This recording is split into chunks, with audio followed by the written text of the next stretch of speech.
Hi, I'm Ann Rieselbach, the League's Program Director, and welcome to tonight's lectures by this year's Architectural League Prize winners. Once again, on behalf of the League, I would like to thank the League Prize Committee, Jose Amazurrutia, Jermaine Barnes, and Jennifer Bonner, all recent League Prize winners, for drafting this year's competition theme, Uncomfortable, and for their selection of additional jury members, Barbara Bester, Bonnie Ix, Kyle Miller, and Taya Wynn, who, along with the committee, devoted considerable time to evaluating the entries and then worked together in an intensely thoughtful jury session to select 6 winners from an outstanding group of finalists. This is the second of 3 nights of lectures, and we hope that you can join us again next Thursday, June 29th, for the final night of presentations by League Prize winners, which will be introduced and moderated by League Prize Committee member Jermaine Barnes. We also hope that you will visit the winners' online installations, accessible on the League's website, part of what will be an extensive collection of content on archleague.org, including firm profiles, interviews, and lecture videos. We're also midway through the League's Instagram takeovers by the winners, so please follow the League if you're not already. And all of this digital material was created with the valuable advice and support by League staff members Rafi Lehman, Alicia Botero, Sarah Wessler, and Ann Carlisle. Britt Cobb and Michael Beyruta Pentagram once again designed this program's competition graphics, including a downloadable exhibition poster, which includes a QR code that brings viewers directly to the installation on the League's website. We ask that all of you please print out and post a copy of the poster anywhere and everywhere to get the word out. And the entire program, from the competition to the installation, lectures, and related material, is made possible through the enthusiastic corporate sponsorship provided by Judlow, Tischler & Son, and Delta Millworks. League programs are also made possible in part by public funds from the New York City Department of Cultural Affairs in partnership with the City Council. Support is also provided by the Next Generation Fund, which is an alumni fund of the Architectural League's Emerging Voices and League Prize programs, and the J. Clausen Mills Fund of the Architectural League, and through the commitment and support of the League's members and friends. And please check the League's website and sign up for our weekly newsletter to learn more about the League, including upcoming events and an extensive collection of online resources, such as videos and essays documenting past programs and special projects, as well as the League's online newsletter, Urban Omnibus. And you can join the League through the League's website too, I would add. League Prize Committee member Jose Amazurrutia will introduce tonight's speakers. Jose received an M.Arch degree with honors from UNAM, where he was the recipient of the Abraham Zubolowski Thesis Prize and the Francisco de la Maza Award. He has continued his relationship with UNAM, where he is currently a design studio coordinator. And like many of his peers, Jose's practice is often collaborative. In 2015, he co-founded Toe Studio with Carlos Faccio.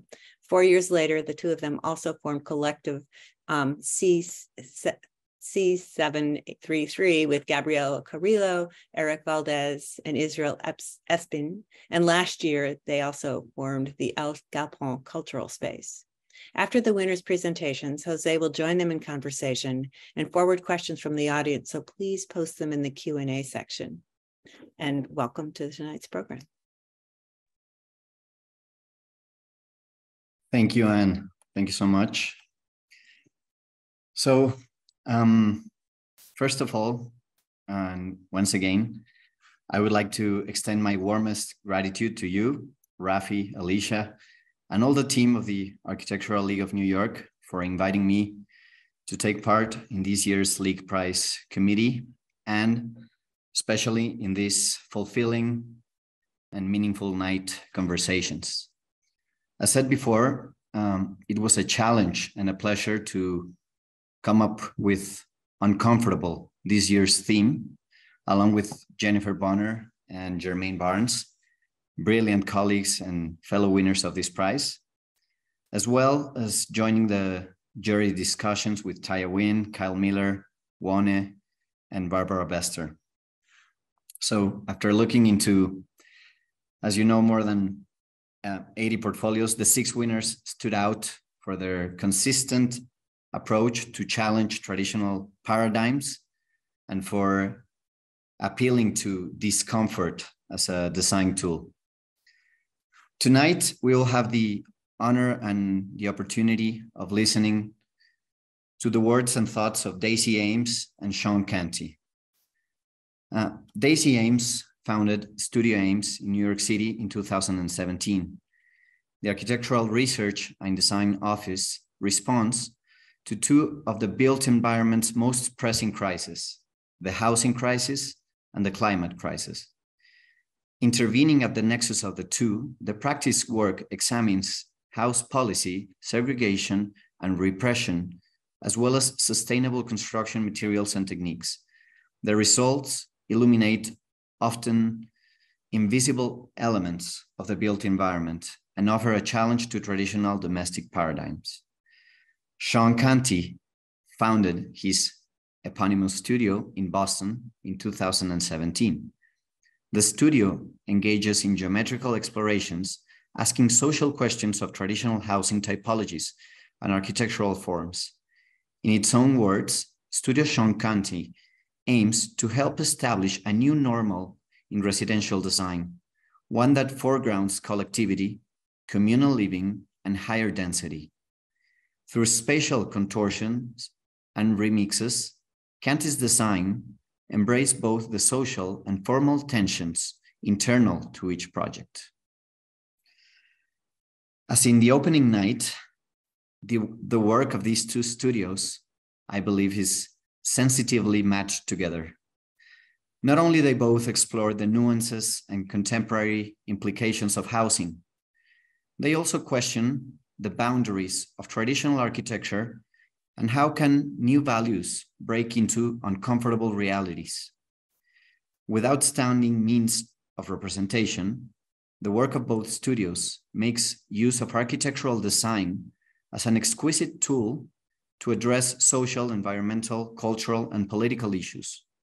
Despite the fact that both practices face these issues, they manage to convey architectural projects of the highest comfort and interior quality. Whether it is from the use of natural light or the use of sustainable materials, curved curtains, or juxtaposed geometries, I think all the jury agreed on wishing we could all have the joy and the chance of inhabiting the spaces you guys have imagined.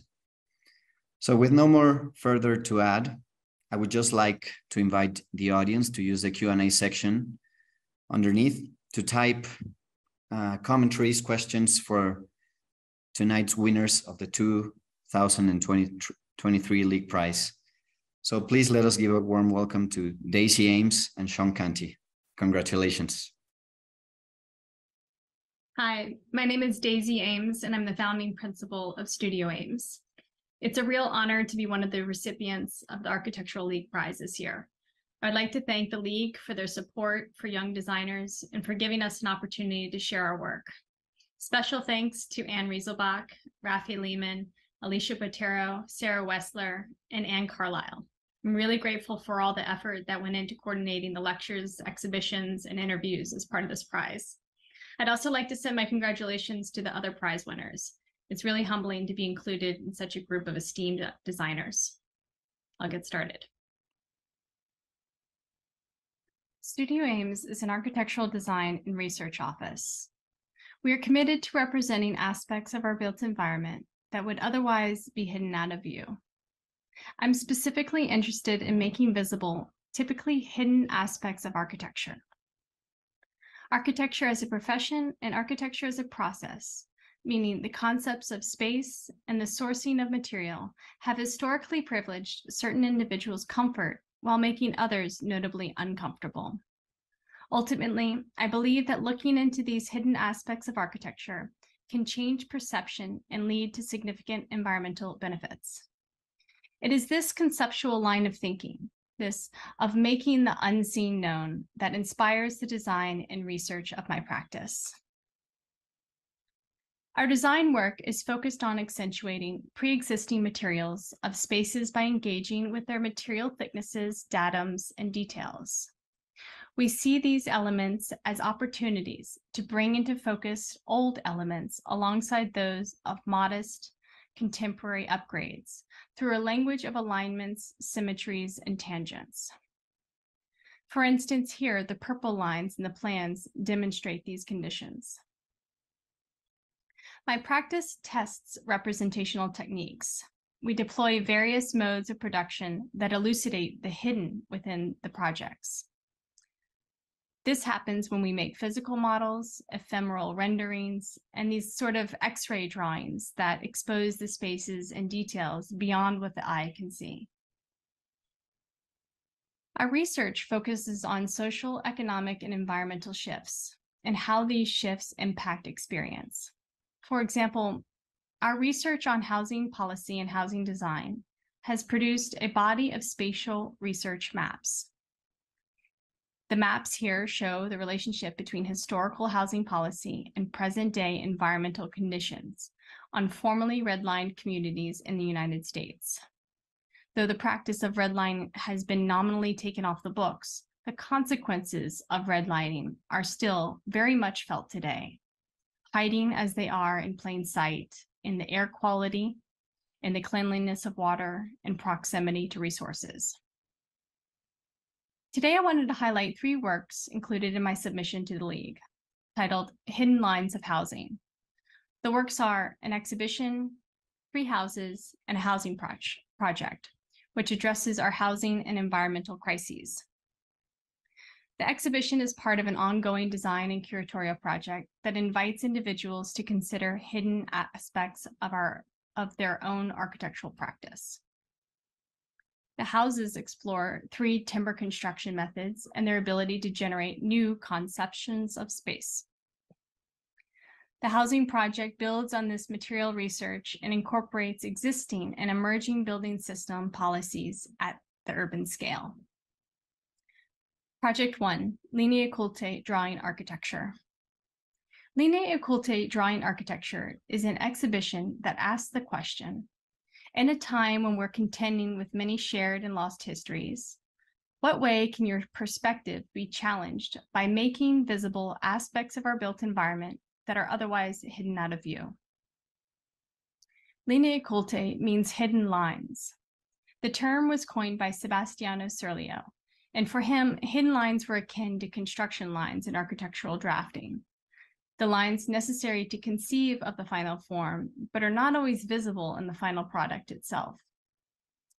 The exhibition was sited at Citigroup, an architectural collective located in the basement of a 4-bay, pre-war walk-up building on the border of Chinatown and the Lower East Side. The space is long and narrow, roughly 36 feet long and 7 feet wide. The space inherits the irregularities of the air shaft of the building form, as well as slanted walls, low ceiling, and exposed plumbing. The intent of the design was to represent the spaces of the neighboring commercial units in order to perceive them beyond the walls of the gallery. So the conditions mentioned before added a fun challenge when discussing whether we painted all of the surfaces of the gallery by aligning with the irregularities of the gallery space itself, or by aligning with what is level in reality. We turn to the 17th century effect of trompe-l'oeil, which translates to deceive the eye. In this instance, our choice of using tones of warm and cool grays allowed us to create the illusion of spatial depth to represent the adjacent spaces to the gallery. What you're seeing here is a sketch of how the walls were to be painted on the gallery. The shades of gray of the mural produce a false perspective. The white band represents the walls of the neighboring space.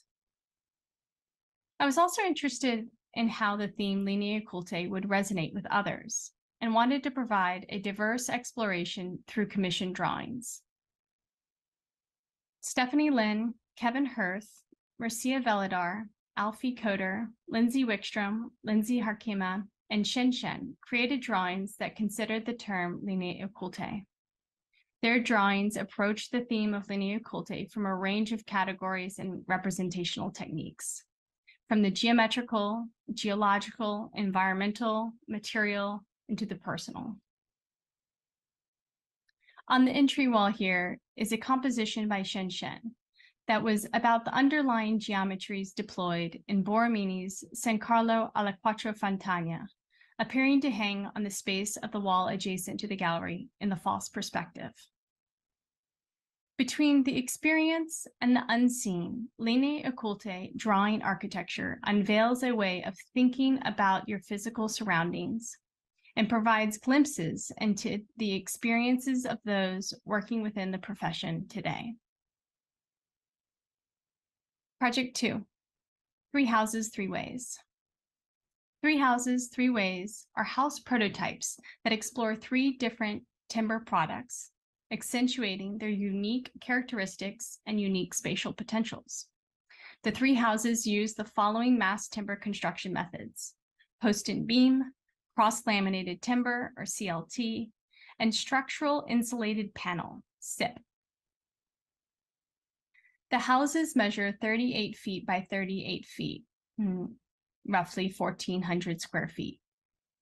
They are single-story houses with 2 bedrooms, 2 bathrooms, and a living space and a kitchen, located on a modest site in Westchester County.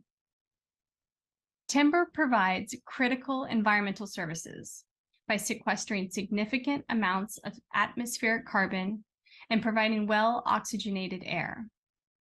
Timber grows on the outermost layer of the Earth's surface, making the manufacturing process low carbon, low energy, and low waste relative to other structural materials. In the United States, many cities, including New York City, are located in close proximity to timber. This map shows North American forest coverage, sawmills, and companies that manufacture mass timber products. However, the construction innovation is focused on building higher and skinnier than ever, relying on high-tech structural innovations that at rapid speed and rapid rates of extraction. The material extraction process of steel and concrete has many hidden impacts, including mining at deep depths, releasing carbon when unearthed, being transported long distances, and often working in unregulated, dangerous labor conditions. Yet timber is readily available globally and easily managed without the use of intrusive boring and extraction equipment. With significant care from policymakers, developers, and clients to think locally about where their materials come from, I argue that we can produce healthier living spaces. The post and beam house is constructed of laminated veneer lumber posts and beams. There's a central stud frame poché figure that serves as a compact utility core, providing structural stability for the center and a loose negotiation between the main spaces of the house. The facade is characterized by its transparency and translucency. A mesh scrim provides shade for the interior and a railing for the roof garden. And while the glass is used to accentuate the connection between inside and outside, it has other effects from the exterior. In this view, the glass produces the first layer of facade, followed by the curtain and then the central poché. This creates an effect of multiple facades and layered spatial depths. We studied ways of improving typical stud walls in terms of their thermal, acoustic, and structural performances and properties. One possible way is through the use of hemp insulation over typical fiberglass and spray foam. The construction combines 2 systems of load-bearing stud walls, the central spatial poché, with the post and beam serving as its exoskeleton. The house encourages fluid circulation by abstaining from corridors, with a flat roof providing orientation and continuity. Enclosure can be reinvented through 2 contiguous curtains. Privacy can be reconsidered in the way that the curtain slips between the living spaces and the glass envelope of the house. For this house, we wanted to work with cross-laminated timber, CLT, because of its many advantages: ease of construction and the opportunity to engage the reflected ceiling plan as a spatial organizer. The house was designed as a series of distinct rooms connected by their continuous roof assemblies. These roofed surfaces culminate at a central void, allowing light to puncture through to the center of the house. Integrating various hipped roof surfaces is easier than with a system made up of many parts, such as a conventional platform frame and stud wall framing. Because of the panel size and edges are CNC milled on a flatbed and craned in on site. As a result, the roof and the walls appear continuous when left bare, making for spaces that are volumetric in experience. This allows for the engagement with the geometry of the roof from the interior. Unlike a typical stud frame wall, which has a wall cavity, CLTs cannot be easily used for running conduit or plumbing. We took this design challenge as an opportunity to reconsider the locations of bathrooms, placing them as central and loose elements within the beds, challenging conventional domestic arrangements. Enclosure can be defined by all of the visible surfaces from the interior.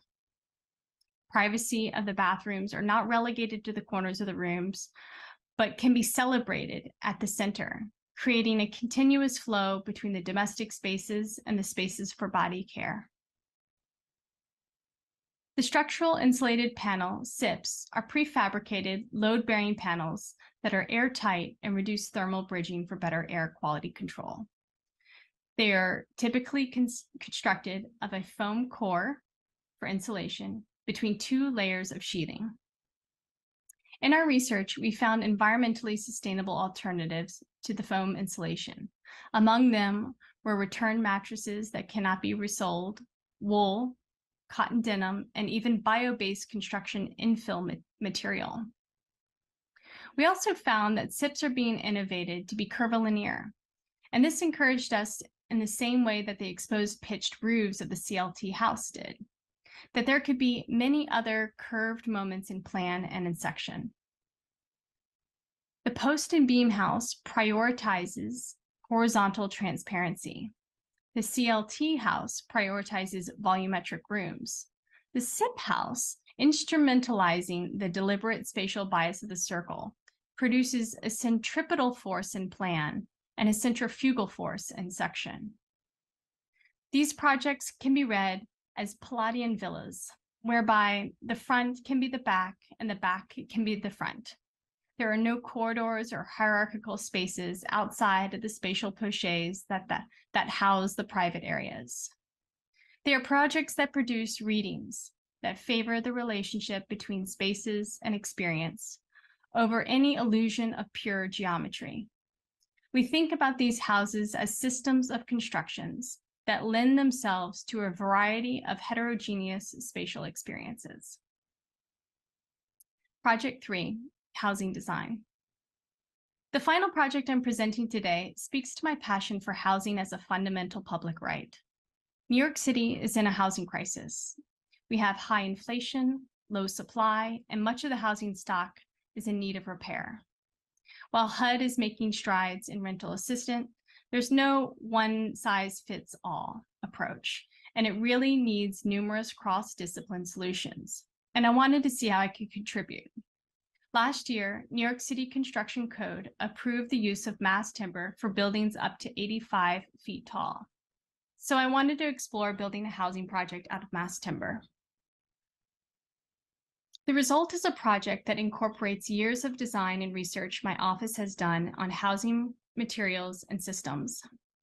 The housing project is sited within a neighborhood in the Bronx and builds on one of the most effective housing typologies, the low-rise, high-density housing model.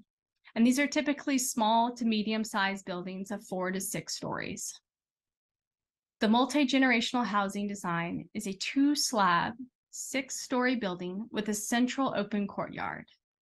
The building is based on a 16-foot by 16-foot structural bay made of cross-laminated timber. There are a few kinds of living spaces. Most of them are compact to increase housing capacity and can be adapted to accommodate alternative uses throughout the day, like when the bed is folded up into the wall. Each unit has a street and courtyard facing window to promote cross ventilation. There are 2 different kinds of living conditions that are created when 2 bays are combined into one. On the left, 2 bays provide each individual with their own living space, while the bathroom and kitchen are shared. On the right, the ground floor assisted living spaces accommodate an enlarged bathroom module with a living space for a caregiver and a shared porch space on grade with a central courtyard. The convention of construction is to snake electrical lines between the studs of the wall, and to embed plumbing branch lines within the concrete slab, and to allocate mechanical elements within the ceiling soffits. But CLT requires rethinking these approaches. The goal here is to bring to light the building systems as they are important and often hidden aspects of our environment that contribute to a sense of comfort, safety, and health. To address these building system efficiencies, we combine old and emerging policies. First, we continue the longstanding tradition of wood water towers, as they are effective in controlling temperature. They expand when freezing temperatures, and they rely on the natural flow of gravity. All of the living spaces incorporate prefabricated mass timber bathrooms that are craned in on site. These are organized such that they stack vertically and align to ease water flow. We designed gray water and rainwater collection system to feed the non-potable water sources throughout the building, including the garden and the shared roofscape. In a commitment to the environment, the building is equipped with solar panels to reduce the use of brown power from the grid. And the building's heating and cooling uses a vertical geothermal system to further reduce the use of fossil fuels. To promote reducing waste, the building has specific chutes for composting recycling, that of paper, plastic, and glass separately, and non-recyclables. The building also has a black water treatment process in place to manage biowaste that contains organic material that can be reused as nutritious pellets for fertilizer. The spaces of the building that are external to the domestic spaces and the efficient infrastructural elements are where the mission of the project can be found. For this project, the large central light-filled courtyard is the opportunity to bring people together, allowing them to engage and make connections beyond the space that they inhabit. Other such instances are the open-aired stairwells and large landings that bring residents and guests to deep balconies. These spaces provide a middle-scaled area between the compact living spaces and the large shared courtyard, creating a kind of elevated urban porch. Finally, the central geometries negotiate the straight lines and the curved lines with alignments, symmetries, and tangents across the various scaled spaces. Here, the domestic spaces on the left and the building systems on the right reinforce the spatial diagram, whereby the poetics of interiority move from the unseen to the known. These are the projects that I wanted to present today. And these are the projects that are in various phases of development, and ones that I imagine will change with time as we strengthen our design approach as an office. I'll wrap up here with some final thoughts. I believe that the old saying, out of sight, out of mind, and this kind of mindset has led us to a housing and environmental crisis of today. And that bringing the hidden out of view, whether it be the continued impacts of redlining, the environmental issues, or labor of the materials we use, can not only inspire change, but can actually be rich inspiration for propelling the architectural profession forward. I hope that the work presented today contributes to this effort and inspires designers and architects to think about the issues they are passionate about and how they can further design and innovate for change in their communities. And this is where the League Prize is particularly meaningful for me.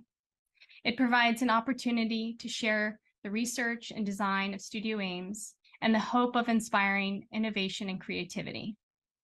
And borrowing from the League's mission, work together towards a more beautiful, vibrant, innovative, and sustainable future. Thank you for listening, and I look forward to the Q&A shortly.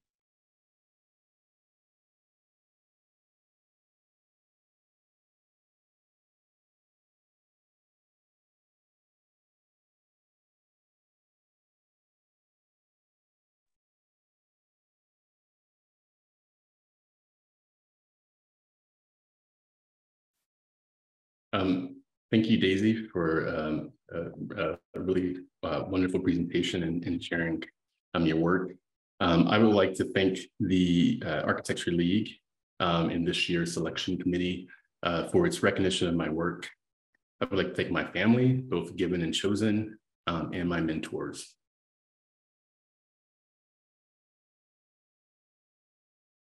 The work that I've been pursuing through my practice, Studio Sean Canty, is derived from an interest in thoughtful engagements with building typologies and geometries. In the fast-paced world we inhabit, our homes serve as sanctuaries from the chaos and expressions, retreats from the chaos and expressions of our identities. In our exploration of housing design as a mode of practice, we delve into the transformative potential that lies within the spaces we inhabit daily.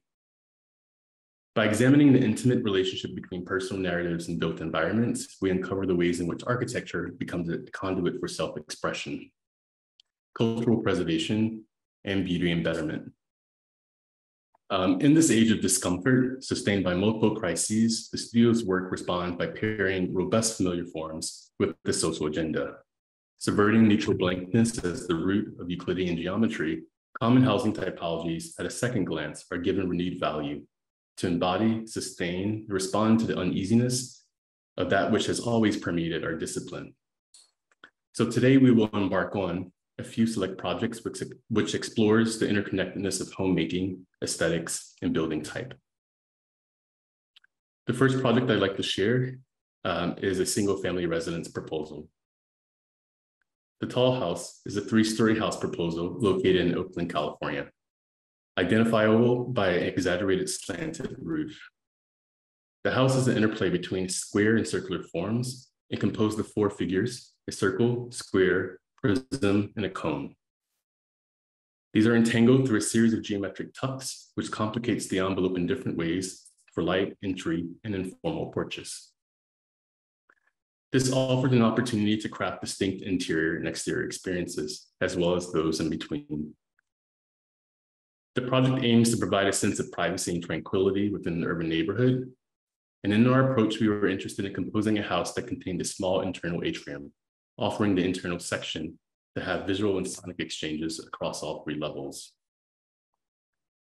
The ground floor features an ensuite guest room, kitchen, open living, dining space, all facing inward for privacy, while on the upper floors, this relationship inverts, and the primary suite and workspaces look outward. Roof windows on the upper floors provide panoramic views of the property, a peaceful retreat in the midst of a bustling urban neighborhood.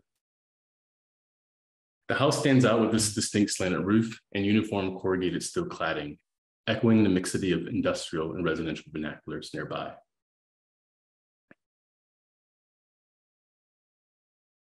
The interior of the Tall House revolves around a central void, illuminated by a circular skylight. This image shows that this house, at the beginning of becoming a home, this house occupants are moving in. Boxes are being unpacked, art is being hung. These careful acts of placing and arranging the space are profoundly personal dialogue between the occupants of the space and the architecture. For the League Prize online exhibition, this moment is captured in a kind of cinematograph, a still photograph in which minor repeated movements occur. As the first acts of homemaking are taking place, the interstitial space between the spectrums of domestic life embedded in the house and home call our attention. The cinematograph suspends the time around this moment of uncomfortable occupation, where one makes do until things are just right.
The next project is an interior renovation proposal. Located in the Roxbury, Massachusetts neighborhood, we were tasked with recrafting the ground level of an existing home for a multi-generational family so that its elders can comfortably age in place. At the start, we looked to ideas from the feminist scholar and cultural critic Bell Hooks on notions of homemaking and Blackness. Hooks has written extensively about the concept of home and its social, cultural, and political implications, emphasizing the importance of creating inclusive spaces that account for the intersecting identities and experiences of individuals, and the house as a site of resistance and respite. In the context of the Rayner residence, this translated into a two-phase approach. First, to recraft the existing ground floor to accommodate the primary bedroom and bathroom for the house's elders, and in phase two, to renovate the second level for their daughter and grandchildren. As such, we had to consider the needs and preferences of individuals from different generations, backgrounds, and abilities in both phases. We explored various studies to strategically reshuffle the sleeping spaces from the second floor to the ground floor, eventually deciding to convert the annex wing into a primary bedroom suite on the ground level. In the final plan, we left the entry and existing living room untouched. And beyond the boundary, we crafted 4 spaces through a series of surgical interventions. First, opening up a wall, separating the kitchen and dining room, allowing 3 rooms with distinct social functions to be visually accessible to each other and producing an interconnected space to foster more social interaction amongst the family members.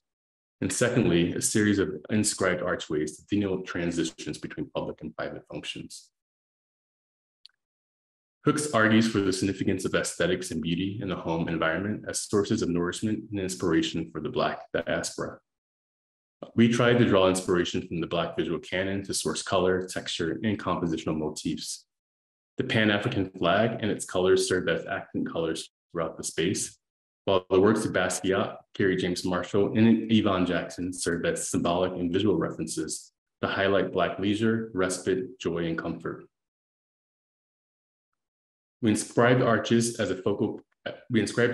act as focal points within a space, and they are key thresholds between rooms. They create a sense of visual continuity, allowing sight lines to flow seamlessly from one space to another, while complementing the house's traditional motifs.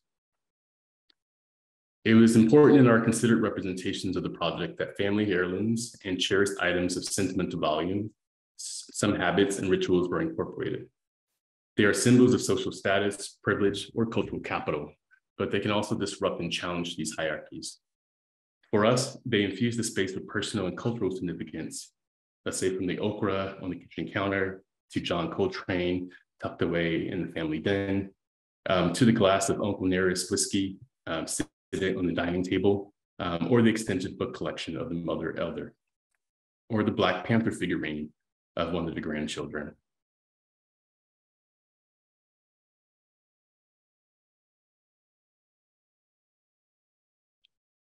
By removing the wall between the kitchen and dining room, we allowed natural light to flow freely between the 2 spaces, creating a brighter and more open atmosphere. An archway beyond marks the transition into the new primary bedroom suite for the elder couple. The new primary suite in the Rayner residence is designed to evoke a sense of coziness while also incorporating colors inspired by the Pan-African flag. In conclusion, the renovation of the residence for multi-generational living is an attempt in incorporating design strategies that echo the ideas of bell hooks and the importance of home identity and social relationships. By surgically converting the annex wing into primary bedroom suite on the ground floor, the design promotes accessibility and enables aging in place, enabling the residents to maintain a sense of autonomy and familiarity within their own living environment, while celebrating the nuances of Black domesticity.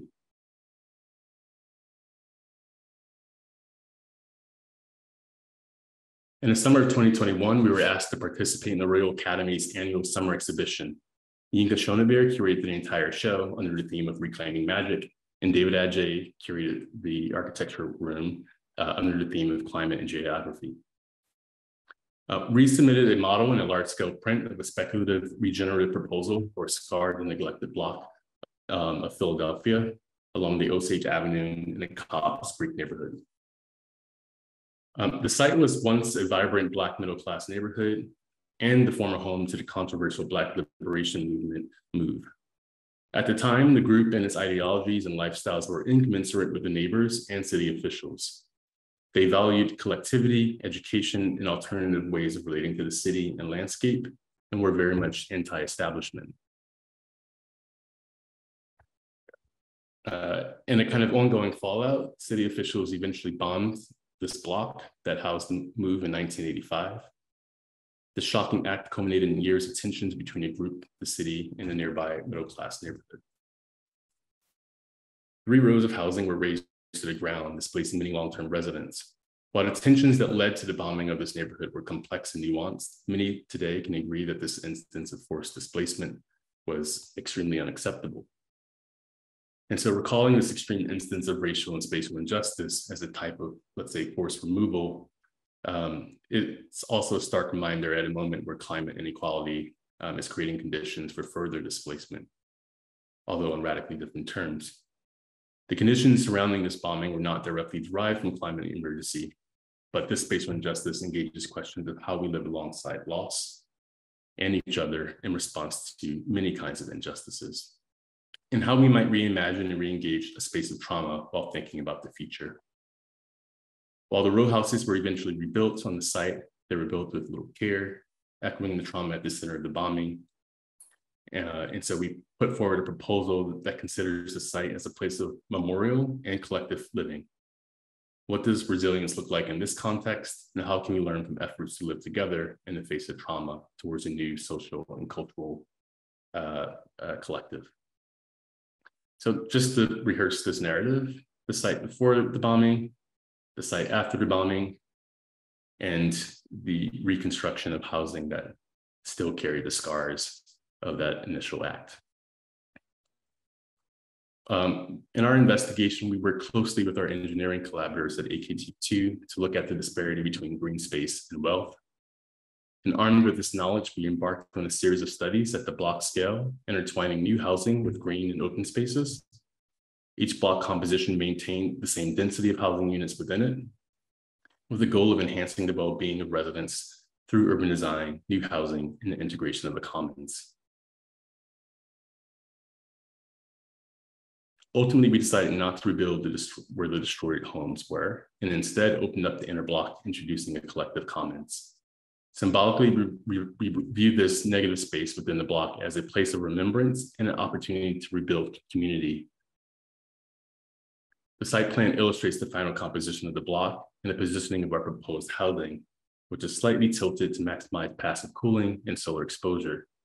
The residences include both single-family homes, duplexes, and triplexes. The strategy had a profound effect on reimagining the social life of the inner block, addressing climatic comfort. Biochromatic studies revealed that the voided interior of the block and the added green spaces helped to significantly recool the surrounding areas. We referenced the local row house typologies, aimed to preserve the essence of familiarity and of the community's architectural heritage, while reimagining and adapting these typologies to enhance climate comfort and foster a sense of collectivity. In our proposal, we introduced a variety of housing types that accommodate different needs and lifestyles within the community, including duplexes, triplexes, and single-family homes. In this diptych drawing, we try to portray the social life of the front and back of the block.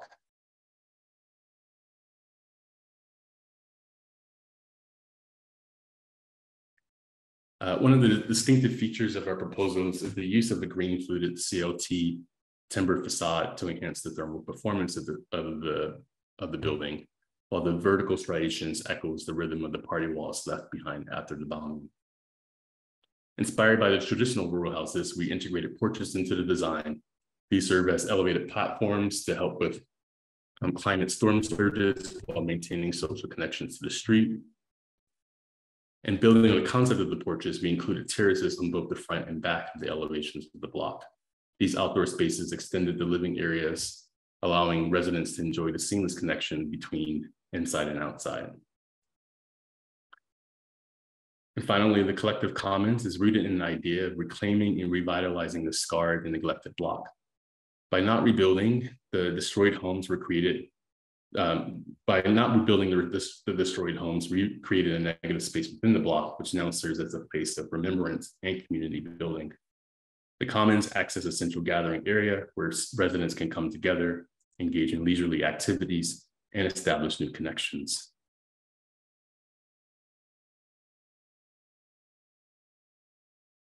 The final project that I'll show today is called Egger's Shed. It's a recent project showcased at the 18th Venice Architectural Biennial, curated by Leslie Loco. The installation is situated at the Giardini and is part of the Force Majeure exhibition in the Central Pavilion. It highlights the works of 16 key practices exploring African or diasporic identity within the theme of Laboratory of the Future.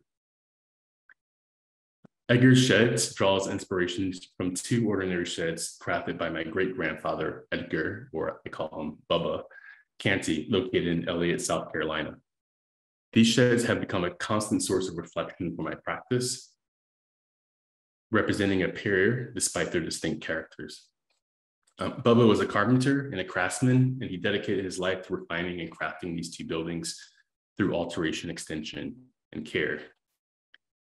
One shed served as the home that my grandmother grew up in, and the other one functioned as a juke joint, both featuring low-pitched roofs, cinder blocks, and wood bases.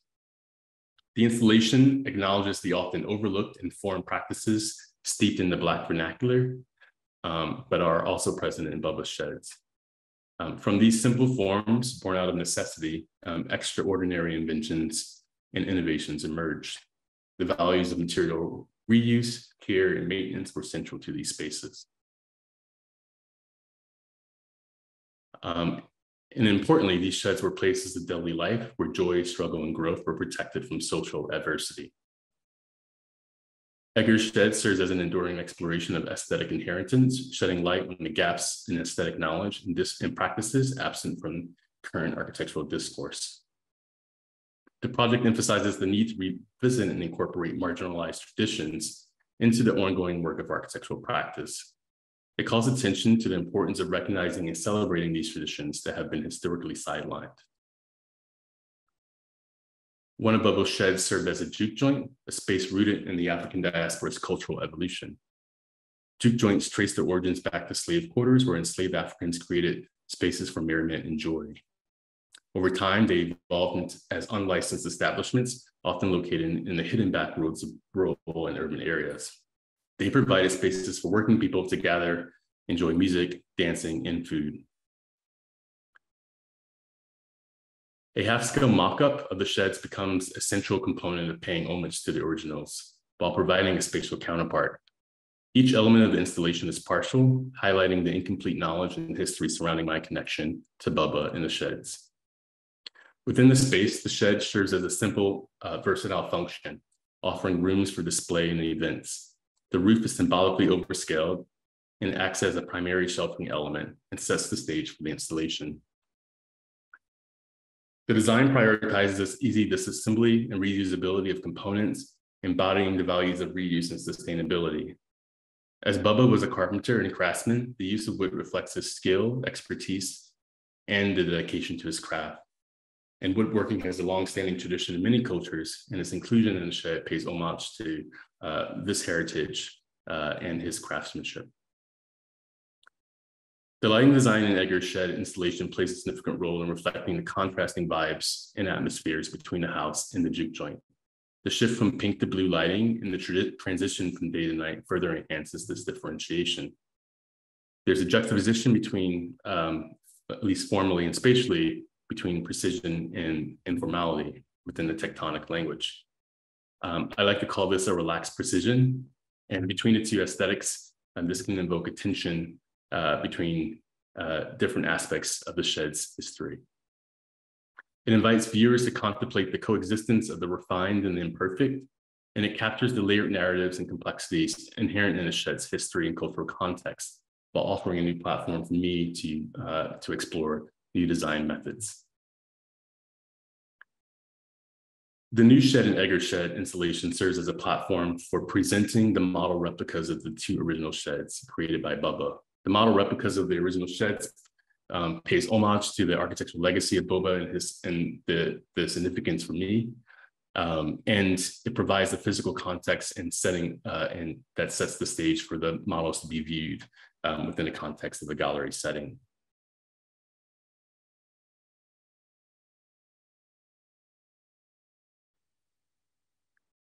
I call the installation a retroactive reprojection, which filters fragments of my own knowledge and personal history through various media. It presents a close reading of my aesthetic inheritance, seeking to bridge the gaps in my understanding with my relationship with Bubba and the two sheds that he built. And then these are just a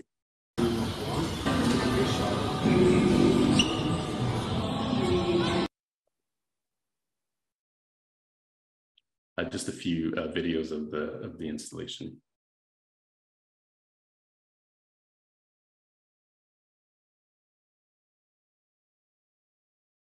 And so this installation serves as a platform for examining the intersections of personal history, cultural heritage, and architecture. Ultimately, the project serves as a thoughtful pursuit of architecture, trying to breathe new life into the past while building towards the future. It exemplifies for me the power of design to preserve, reimagine, and transmit cultural knowledge, fostering a greater understanding of our aesthetic inheritance and opening new avenues for exploration, reflection, and reconstruction. I would say, what's more uncomfortable than leaning into the space of your own identity and history? And perhaps maybe the answer is this form of homemaking allows us to recenter ourselves and our own narratives as a possible way forward for practice. So with that, I'll conclude my presentation. Thank you.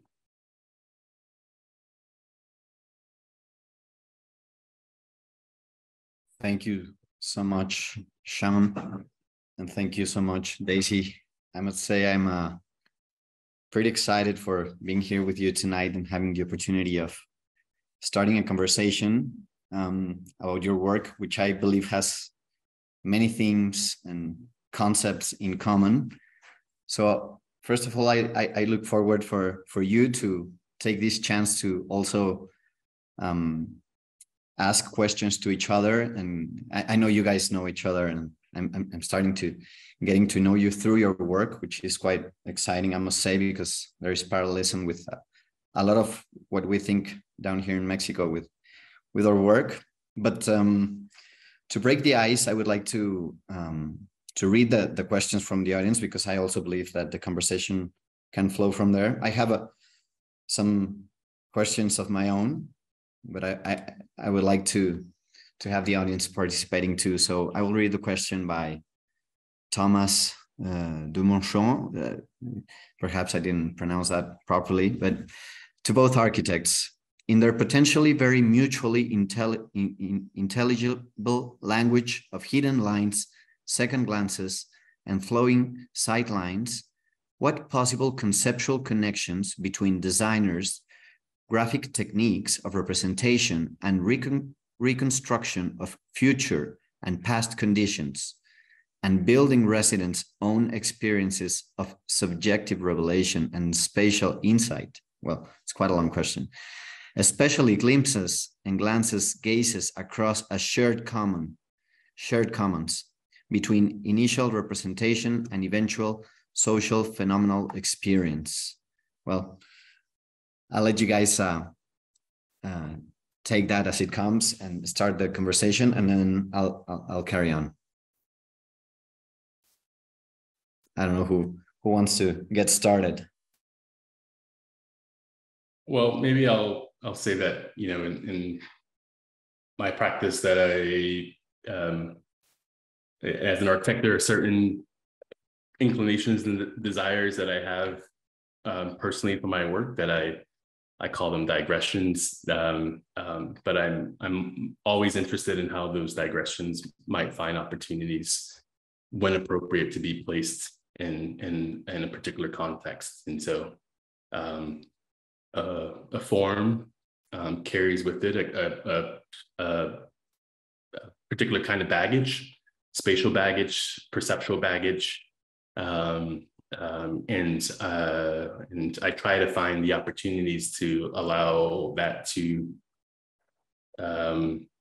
frame or reframe, hopefully, a social condition. And I would say, on the one hand, kind of working autonomously on these digressions allows me to understand what the baggages of certain kinds of conditions or forms. But on the other hand, how they're placed into a context and imagined to be used by a subject is a radically different act that there's always a reciprocity there. Yeah. Well, I caught something about initial representations and the eventual social and phenomenal experience, and I think something with my work is I feel like I'm always working between plan and working between the idea of what that space might feel like, and a lot of the materials that I use and the details that I incorporate in these kind of initial representations make it into the final product in the sense of the light quality and the green that I always try to incorporate, and a lightness and a sense of openness and air experience within the spaces. And there are elements, and I think, Jose, you mentioned that in your introduction, that there are elements like curtains that start to communicate that translucency and transparency. And I think the curtain is a really great example of how these initial gestures of designing start to become quite ephemeral and experiential. Totally. I couldn't agree more. I think one amazing thing about your work, guys, is that you both use the language of architecture. You use architecture as a tool to talk about very important environmental and social issues. So this baggage that you mentioned is very strong, even though if you see your portfolio and your work, it is shown as a very strong, there's a very strong architectural representation that talks about very comfortable spaces, but at the same time, you're talking about social, humane values that are essential. So I think that's something you guys have in common, but you also have one major thing in common, which is housing. So I wanted to ask, why housing, and how did you come about that particular architectural program in each case? Sean, you were gracious in taking the lead last time. Maybe I'll pop in. I think there's no doubt that housing is really important. Every single person has an experience with housing.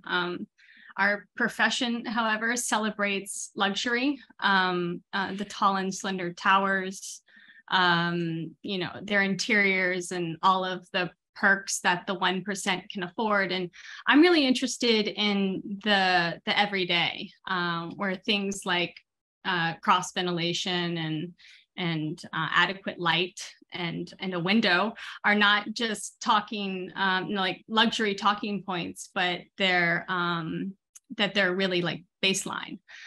In a way that I want to contribute to the profession is by designing housing that addresses health and climate change and making those spaces really, really beautiful.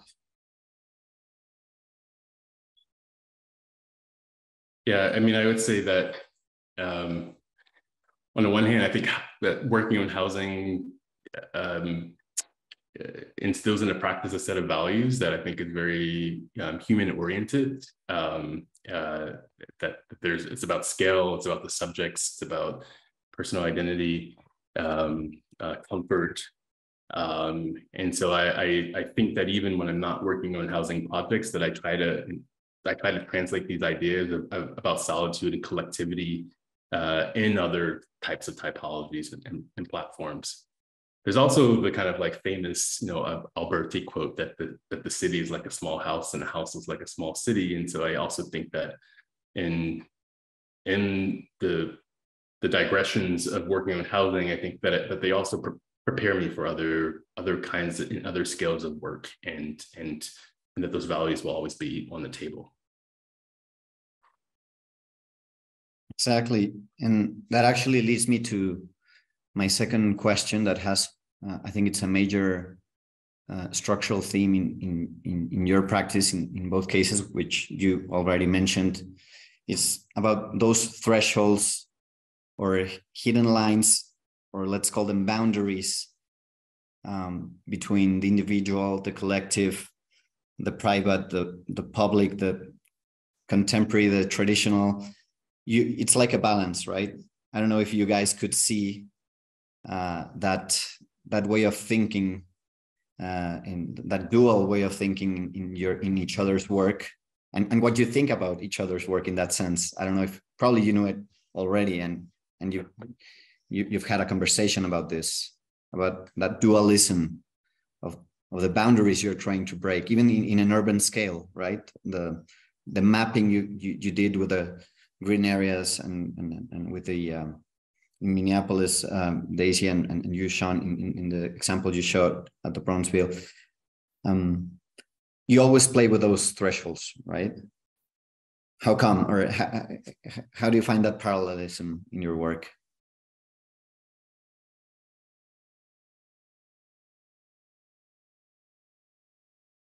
Yeah, it's a good question. I think the parallels in my work that kind of link the map making and say the plan making and the domestic spaces really do come from discovering this translation of Sebastiano Serlio's Linea Culte. And when I heard that, I thought that resonates with me so much in terms of the way that I see the world.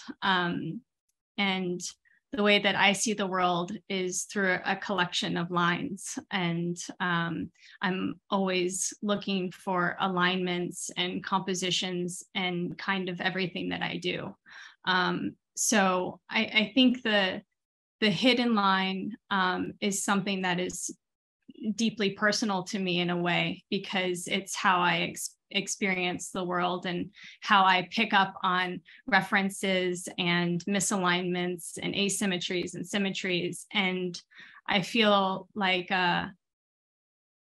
that terminology really pinpoints how my brain is animated by just having the ability of vision and using it as a tool to visualize other things beyond, architecture. Yeah, I think that's a very strong idea behind all your work, making visible the invisible. And it's really a strong, energetic idea that can apply in many levels. And architecture can definitely work in that direction. I'm looking forward to see how that actually happens. For instance, this building where all the piping or the installations showing the waste management or the water management is visible, right? So I think it's a very powerful idea that can have many faces throughout your career in a way. But I don't know, you Sean also talk about these thresholds. What are your reflections on that? Because on one hand, your work is very pristine. Your renderings are just amazing, the quality of them. But you talk about juxtaposing geometries to talk about cultural ideas or breaking into the threshold of the public and the private, right? Do you see that as a motto, or like like something that's going on in your mind behind your projects? Yeah, I mean, I guess behind on two fronts, my own subjectivity is always kind of constantly between parallel worlds of blackness and whiteness, of queerness and of straightness. And so kind of embracing the in-between or the interstitial or the hybrid or the mixity rather than one or the other is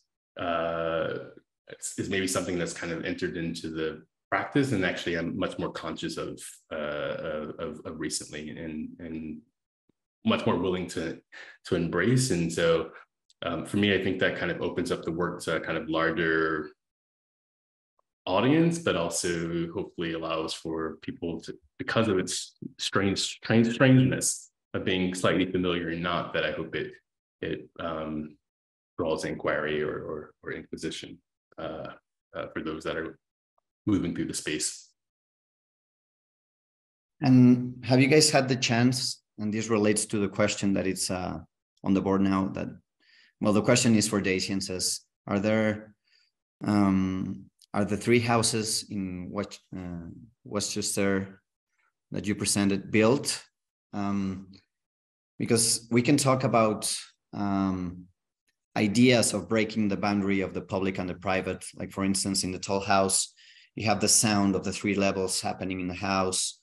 And also in your public building, Daisy, you have this common courtyard, but there are many common spaces. So probably the social dynamics happening in those spaces are yet unpredictable. Like, or have you guys had the chance of experiencing this kind of breaking through the public-private line, like in a real life, and how people react to that, or what are your thoughts on that, or suppositions?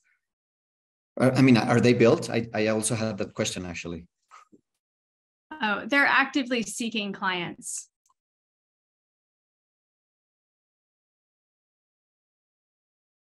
To answer your question, I experienced this relationship between the public and the private. Can you elaborate on that, Jose? Because I know the project that you're referring to, but I'm wondering, if this relates to your previous question about thresholds between maybe the small and the large space. Well, yeah, my question is if you've had the chance of seeing how people react to those new ways of inhabiting a house, or whether it's a public housing or a single family housing, because we always make these suppositions, right, about new experiences of dealing with the frontier of the private and the public. So whether, if it's in your own experience of your built works or in someone else's work, have you had the chance of experiencing what happens when you break those boundaries or you modify those boundaries? Because we're planners, right? We're as architects, we think ahead. But I'm asking if you've had the experience of living that. Yeah, so there's a body of work, apartment renovations that I've done in New York City. A few of them have not been able to be photographed, but in terms of like the ethos that I bring to my design work and seeing them manifest and having those conversations with the client and really walking them through the relationship between, the bathroom and the kitchen and the partition between them that might be better off gone, and breaking exactly that, what you're saying, those boundaries down. They've been incredibly difficult conversations because you're proposing something new, and then they're incredibly amazing conversations to have, because when you're able to try and test, and when a client's open to something that is not the status quo, there's an incredible amount of appreciation for just being able to live in a home that's maybe more open or has a relationship with a bathroom and a kitchen that would otherwise not really be typical. So in the apartment renovations is where I've been able to see those things manifest. Yeah, and I would say that's why I think that, working on housing, either single family homes or more collective ones, but definitely a single family home, that it really can be a radical space of practice where you can challenge some of those norms, given the right client, but also you're able to kind of have those conversations about very personal, intimate conversations about how someone may or may not want to live. And so I find that super exciting in each housing project that we do. Totally. Yeah, it's all about a dialogue and finding the boundaries of identity of everyone, right? But so we have another couple of questions from the audience. One says, to both architects, all of your projects are presented fantastically. I was wondering, how do you choose the modes of representation for your projects? So I don't know which of you wants to answer to that, because it's for both, I think.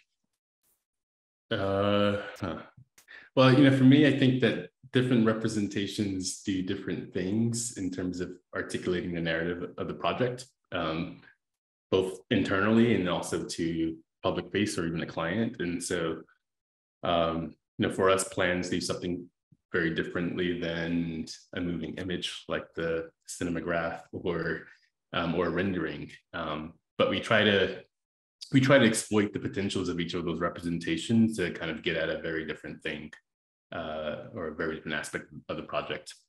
And most recently, we've been kind of like leaning more into this hyper real space of rendering to really try to articulate the subject positions of the clients. And it's also, at least in the Rayner residence, it helped them get over an uncomfortable moment of whether or not they're going to renovate or not, or whether or not they want to keep the house and age in place, or if they want to get something brand new. And I think seeing themselves in the representations through objects as kind of placeholders were quite helpful. So I think it's just kind of, how do you leverage the impact of a particular representation? Like, I love Daisy's plans because on one hand, they like show a kind of a radically amazing new social configuration, but then there's also this like material component that articulates thickness and articulates, let's say, some of her material and her material explorations that are unconventional. Like it's not your standard thickness of an interior wall, it's something else. And so I like that she uses plans to kind of like collapse these two, the social and the material, in a really profound way. Thanks, Sean, for that. I think plan is a really powerful tool for me. I'm particularly drawn to the plans of the 70s and 80s, the ones that are done by hand and have a level of specificity and texture to them, and even humor in them when a carpet might be folded back, so you get a sense that there's somebody there who has tripped or might trip, and you start to think about really people occupying this space. And I really enjoy that kind of level of playfulness. So, I in a way, I kind of continue that tradition, so that I don't just like represent the space that one circulates, but also really think about like the material of the floor and how, a typical flooring, of course, it's ideally straight lines, but there's always a little jiggle jaggle in there, and there's always a little bit of a gap or a residue of being worn. So I think that these kinds of irregularities reflect real life, and I try to bring those into the plans that I do, at least in response to Sean's comment about plans. Totally. Yeah, I think, well, there was one detail talking about representation and graphic representation.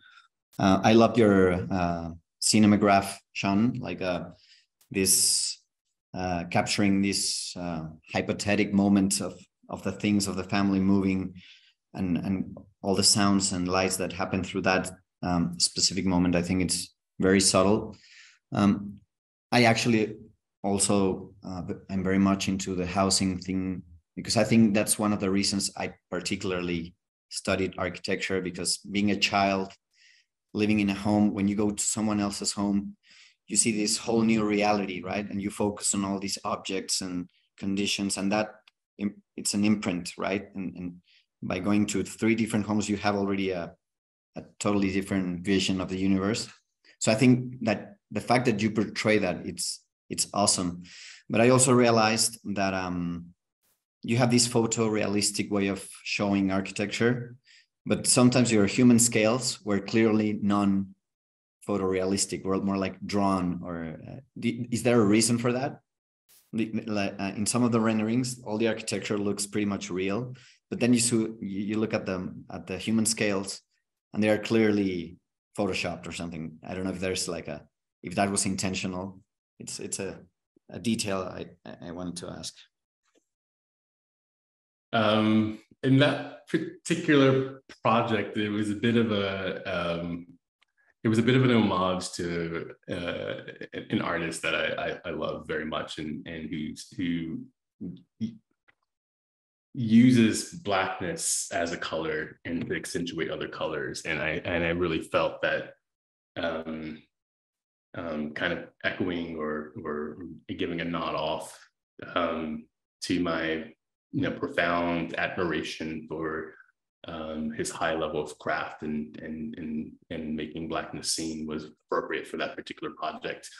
So often I do use objects in lieu of scale figures, but in that case, I felt it was really important for the body to be present, given the absence of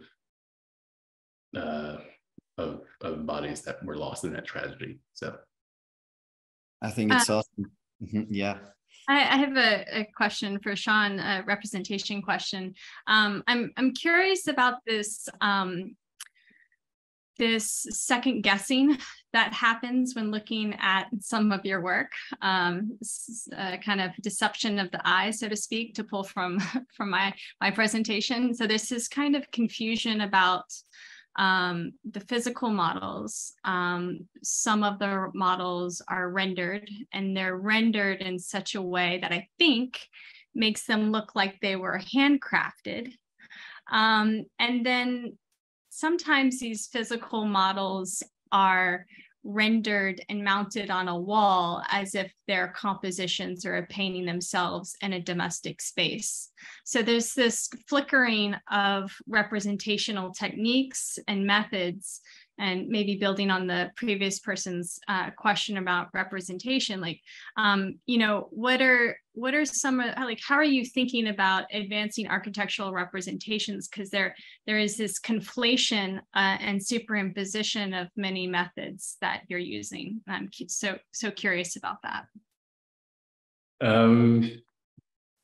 I mean, I think in all of the work, whether it's a representation of a model or a proposal, my obsession with at least trying or attempting or to use a 3-dimensional space as a mode of, understanding questions around tectonics or buildability or detailing, is insane. I mean, it's just intense, and so whatever scale I'm doing it at, I want to use it as a learning lesson to advance my own work and thinking, whether towards a build proposal or whether towards something fictional. But I think we should be kind of conversant in all of these tools and media. Again, just to kind of just to, I would tell my students just to know what representations do the best things for you and for the project narrative.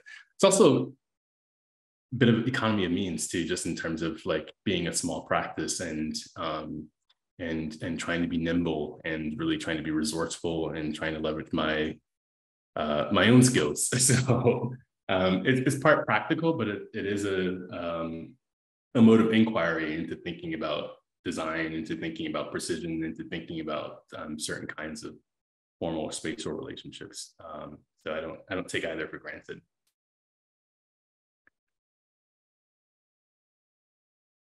Well, I also found very interesting your collage, Daisy, your installation, your digital installation with the waste, water, energy issues popping out of the frame.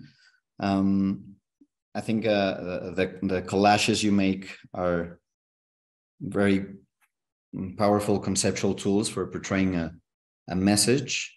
And I'm just looking forward to see how that energy comes into real life. I'm just so looking forward to see the built experiences of when this comes to happen.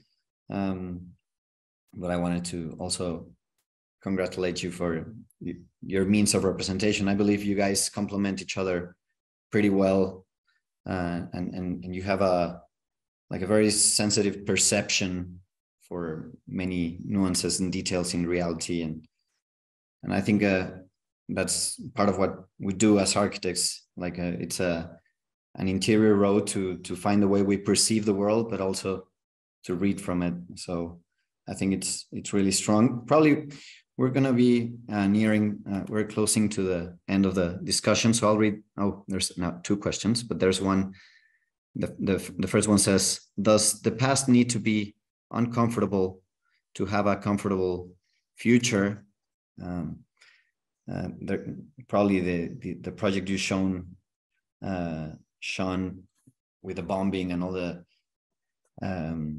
it's a perfect example of like a powerful changes. I think it's like a balance. I don't know what you think about the question.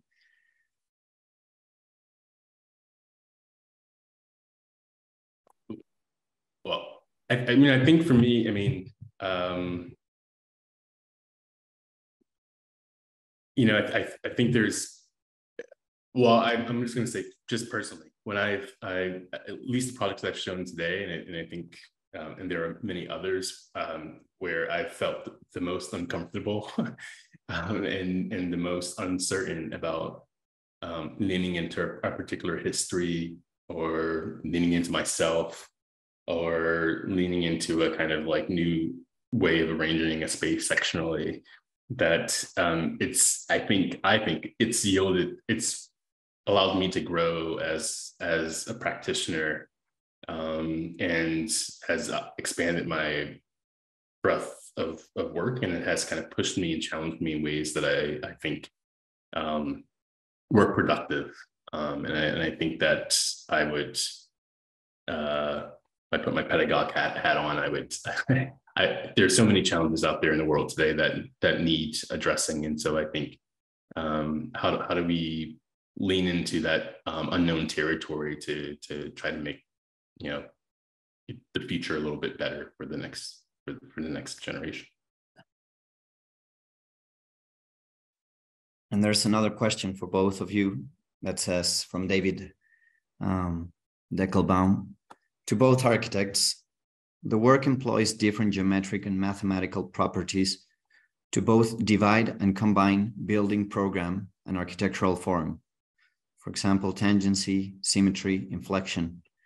Are there other geometric or mathematical properties you haven't explored in your buildings that you would like to do?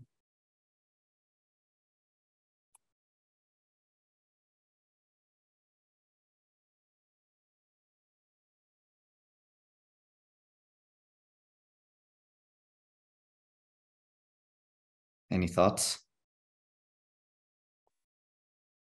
I think there's a lot to explore with just that, but I think one thing that my work at the moment doesn't allow for, because of where I am and being relatively early career in working in existing buildings and working in, kind of on modest homes and prefabricated housing is, a more dynamic section.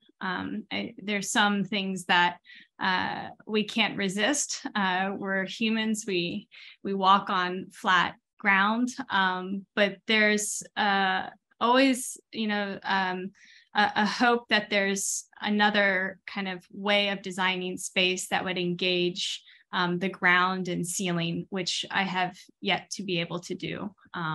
And maybe I'll do that through tangencies and squares and circles, but I think that's to be determined. I don't know if it's geometric, but maybe more perceptual, like maybe like a Piranesian simultaneity, like to be in a moment in space and to see many different trajectories of other spaces beyond your vision happening at once. I don't know.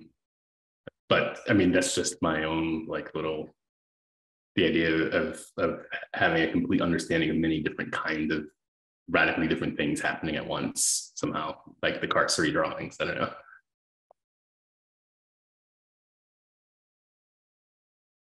Excellent. And well, we only have 2 more comments, which I'll read them before wrapping things up. But someone says the projects are really radically realistic, which I think they have this balance of being radical but yet familiar in a way. I think you have that balance within your work. And then Michelle Lederer says, the collision of the 3 wooden archways in the Rainer's house is a moment of architectural inspiration.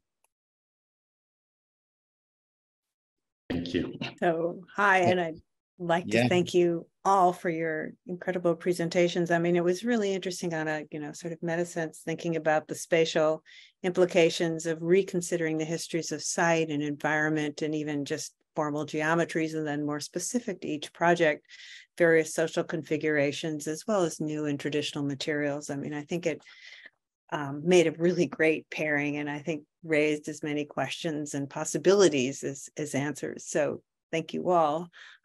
We have 1 more week of presentations, and so please come back next week on Thursday night to hear Katie McDonald and Kyle Schumann of After Architecture and Joseph Altschuler and Zach Morrison of Could Be Design. And please, if you haven't yet, visit the installations that have been described in tonight's program, and stay tuned for interviews with the winners too. Thanks for joining us.